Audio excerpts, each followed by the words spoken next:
In the grassy highlands of Nepal, the harvesting season of Yarsagumba, a valued herbal remedy, is underway from late May. Since picking Yarsagumba is a lucrative business in the mountainous regions of Nepal, it attracts thousands of people every year who regard Yarsagumba as the means of their livelihood. To dig out the real scenario, CNC traveled to Pupal Valley, located at the upper Rukum, some 700 kilometers away from the capital. Rukum is one of the most popular regions for the production of this unique hybrid. 11-year-old Jathna BK was preparing the Yarsa journey for the next few weeks with her mother. Traveling to Highland is not an interest of this grade 2 student, but a compulsion to support her underprivileged family. BK's family, which is regarded as untouchable in the Indian caste system, sees Yarsagumba as a major source of income.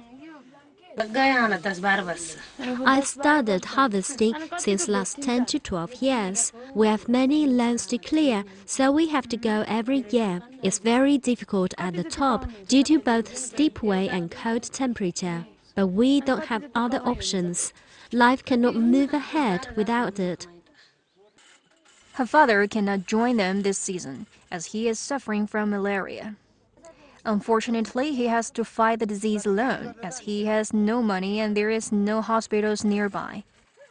The region has half a dozen primary schools and only one secondary school, which remains closed during the Yarsa season. Putha Himalayan Secondary School, having 400 students, has cut off any winter vacation for the sake of this season. This is the same school where Jathna BK studies in grade 2. All the schools, including this one, remain closed for 2 months in this region, as all the students, including even the teachers, travel to the highland for the harvesting of Yarsagumba. In the past, the school administration even imposed fine to students who were absent. However, it cannot discourage the students to skip the harvesting process that ends in July. We cannot run school even if we want. We have stopped providing winter vacation. Instead, we provide holiday during the season. Besides students, thousands of people undertake a struggling journey from many districts like Rukum every year. The journey is full of difficulties as people have to carry tents, cooking materials, and all the essentials and walk through a steep and rough trail. In the Hampa area, some 3,700 meters above the sea level, Yarsa pickers participate in various cultural events like ethnic dances, folk games, and singing competitions in Hampa Hill to pass their time. We found a 10-year-old Deepsika Maga, who was helping her parents and sisters with the domestic chores at a temporary hotel set up inside a narrow blue tent. Most of these children not only pick caterpillar, but also help the family run a seasonal business. Parents prefer to use their children in Yarsa harvest, as they believe children have sharp eyes, good stamina, and high determination. Every year, the local Yarsa Season Management Committee collects certain tax from pickers who arrive from various districts. People need to pay $45 to the local committee as a permission fee, whereas they need to pay separate tax to the government for trading purpose. We are walking through the newly explored Yarsa trail that is 22 kilometers long. The trail is regarded as the shortest trail towards the Pupal Valley, and the interesting part is the trail is formed by the locals of this region, especially by the villagers of Maikot VDC. And another thing is that the trail is also used by the foreigners to travel to the neighboring districts like Dolpa, Jumla, Manang and Mustang. The pickers have to walk for nearly 2 days from dual base camp to Pupal through the Yarsa trail. Keep going uphill at Xinhua, some 4,000 meters above the sea level. The plain meadow in a lap of Mount Putha serves the pickers for night stay before reaching Pupal Valley, as there remains chances of high altitude sickness.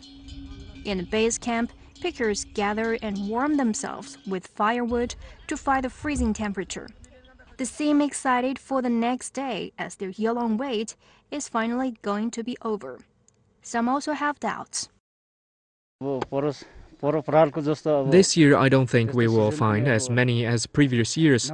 Last year, it was futile to be here. I could not even raise money for food and transport, but still I am excited. Since last few years, locals have stopped working in the sector of agriculture, livestock, and weaving clothes. Rather, they prefer to keep horses and sheep, make homemade wines, and run seasonal hotels targeting Yarsa season. Our transportation cost is too high as we have hired nearly 30 mules. We serve lunch and dinner to the pickers till the end of the season. However, the availability of Yarsagumba has been shrinking in the recent years. Overexploitation and grazing animals have led to the decrease. I started trading since 20 years ago. A single piece used to cost 2 rupees at that time, whereas now the cost has exceeded 1,000. On the very next day, people start off since early morning to Pupal Valley. While reaching the top, the green grassy meadows turn into snow-capped structures. Suddenly, a loud ceremonial gunshot rang out from the top of the hill, after which caravans of people started running towards the highland. With the opening of Gansut, the Yarsa harvesting season has formally begun in Pupal Valley in Upper Rukum, that is nearly 4,500 meters above the sea level. Despite of this freezing temperature, you can see the caravans of people moving towards the highland in search of Yarsagumba, that is known as the most expensive biological resource in the global market. Last year, 18,000 people had participated in harvesting in Pupal area alone, which borders the Pupal district that connects China. However, this year, only a few thousands were seen as many feared the loss as of last year.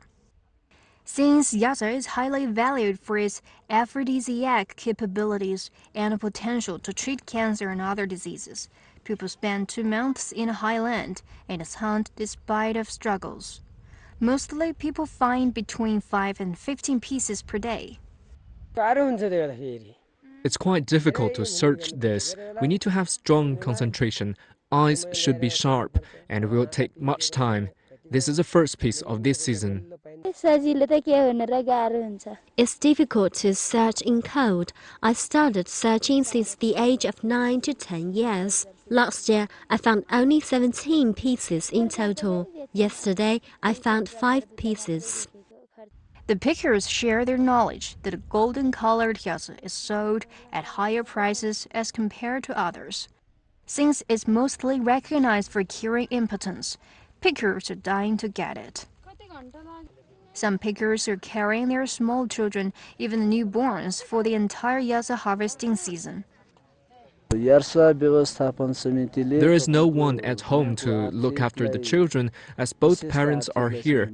We know it's troublesome, but we're managing anyway. The local traders buy the caterpillar fungus from pickers directly in kilograms and sell them in bulk to traders in Kathmandu and China's Tibet.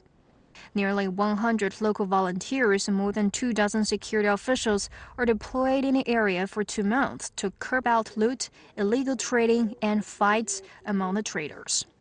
Once the Yarsa season is over, these pickers get back to their own villages until the next season arrives. They believe this is the only way out to sustain their livelihood for the next 10 months.